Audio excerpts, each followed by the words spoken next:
Imagine a country where the leader is worshipped like a god, where children are taught that he can control the weather, where citizens cry in front of statues, not out of grief, but out of loyalty. This isn't dystopian fiction. This is North Korea, a place where one family, the Kim Dynasty, has maintained absolute control over 25 million people for 3 generations through fear, propaganda, and a carefully constructed cult of personality. How did this happen, and how long can it last? After World War II, Korea was divided. In the north, the Soviet Union installed a guerrilla fighter named Kim Il-sung as leader. He quickly transformed the young nation into a dictatorship, one that didn't just demand obedience, but worship. This wasn't done with violence or conquest. It was done with lies. Kim Il-sung cultivated a cult of personality, which is basically when someone builds up a devoted following by creating a heroic, larger-than-life image of themselves. The technique has been used by dictators and celebrities, religious leaders, and revolutionaries. But what sets the cult of Kim Il-sung apart is how thorough it was. And I mean really, really thorough. He went out of his way to portray himself as the fatherly figure of the nation. Statues were placed everywhere, from the center of Pyongyang to the small villages of the countryside. Everywhere you went, you saw his smiling face. You heard stories about his superhuman abilities, how he hunted tigers barehanded, how he saved babies from collapsing buildings, how he knew everything about everyone in the country. We know these stories aren't true because they're literally impossible, but the regime claims otherwise. And that raises a very important point. Whether something is true or false doesn't matter that much when you're building a cult. What matters is that people believe it. Kim Il-sung claimed he led the Korean People's Army to victory during the Korean War, even though the US and UN forces won. He said he ended the famine of the 1990s, which killed hundreds of thousands, possibly millions, even though millions still go hungry. Basically, he takes all the credit for good and bad.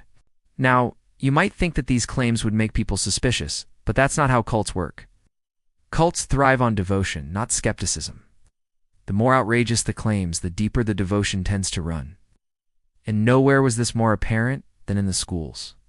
From an early age, North Korean kids are taught the tenets of jukki, or self-reliance, which is considered the state ideology of North Korea.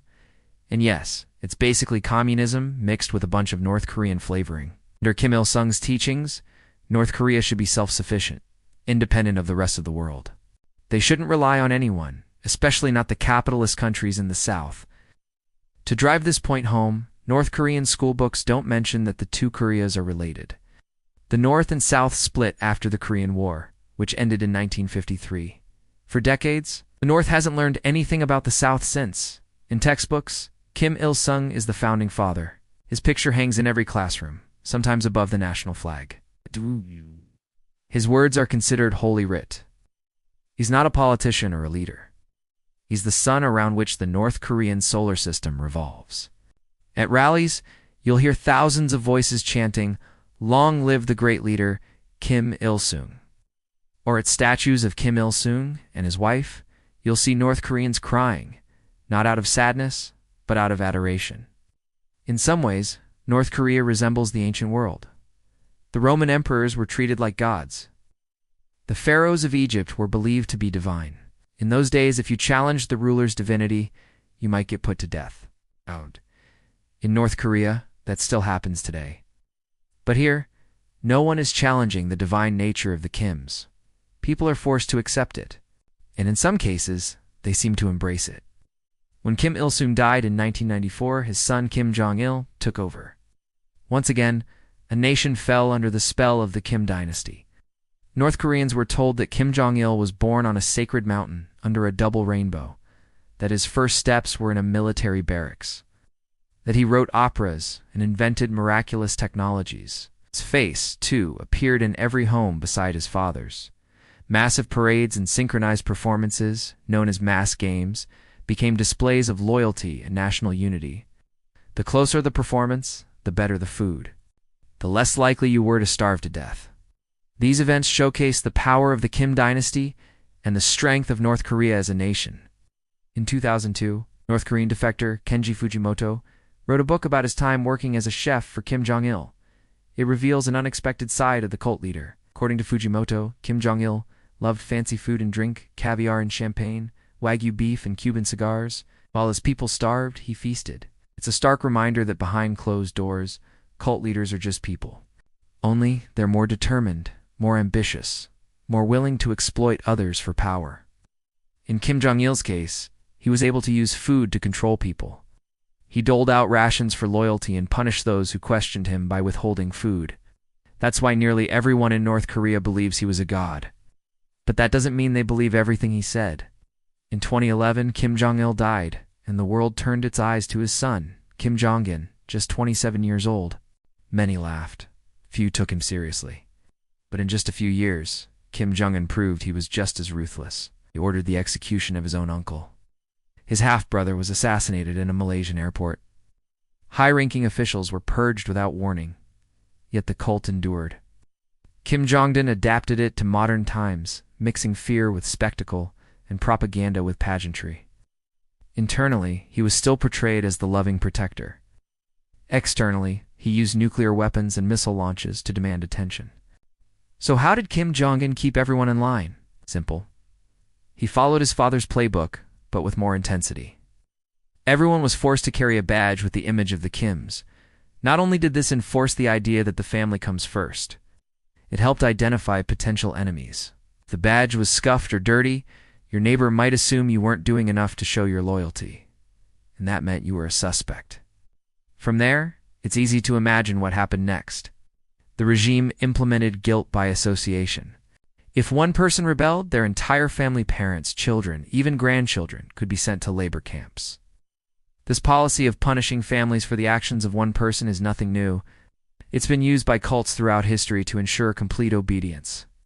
Members were terrified not only for themselves, but for their loved ones. That's why obedience became second nature in North Korea. It was enforced through fear and generations of indoctrination. North Korea became a surveillance state. Neighbors spied on neighbors. Children were encouraged to report their parents. Some people were arrested simply for possessing Bibles. Others were punished for listening to South Korean music or watching pirated DVDs. Any information that could challenge the narrative of the regime could get you into trouble. And if you weren't careful, you could find yourself in one of North Korea's infamous labor camps. There you could be held for years without charge, tortured, starved, beaten, forced to work in horrible conditions. No wonder people pretended to love the Kims. It was better to fake loyalty than risk being sent to a labor camp. But not everyone accepted the regime's version of reality. Some tried to escape. Over the years, about 30,000 North Koreans have fled to the south, most of them on foot. They walk across the border at night, hiding in the mountains during the day, eating berries and grass to survive. Many are caught and sent back. But those who make it to the south tell a different story. They talk about life under the Kim dynasty, about the cult of personality, about the hunger, the poverty, the fear. Their stories are harrowing and heartbreaking. So do North Koreans really believe the myths about the Kims? Many do because they've never been told anything else, but many also pretend. Defectors have described faking emotions at parades. One said, "I thought Kim Jong-il could read my mind, was terrified of my own thoughts." In North Korea, loyalty is not just political, it's a survival strategy. Belief becomes habit. Habit becomes truth. Question is, will that truth last forever? Despite crippling sanctions, the regime endures. China provides quiet support, not wanting a refugee crisis at its border. International aid helps, often unintentionally, sustain the government. But cracks are forming. USB drives smuggled into the country bring news of the outside world, South Korean dramas, Hollywood movies, maybe even a glimpse of freedom. Black markets spread real information. Every bite of outside truth chips away at the illusion the regime has worked so hard to build. Can the cult collapse? Yes, but not without consequences. A sudden collapse could mean chaos. Millions of people, raised in isolation and propaganda, would face an unfamiliar world.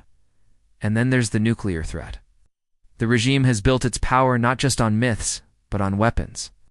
That makes any transition dangerous for North Korea and for the world. The Kim dynasty has turned dictatorship into divinity. A regime that doesn't just command but captivates, terrifies, and controls. The cult of personality isn't a side effect. It is the system. And until it breaks from inside or out, 25 million people remain trapped in a nation ruled by myth.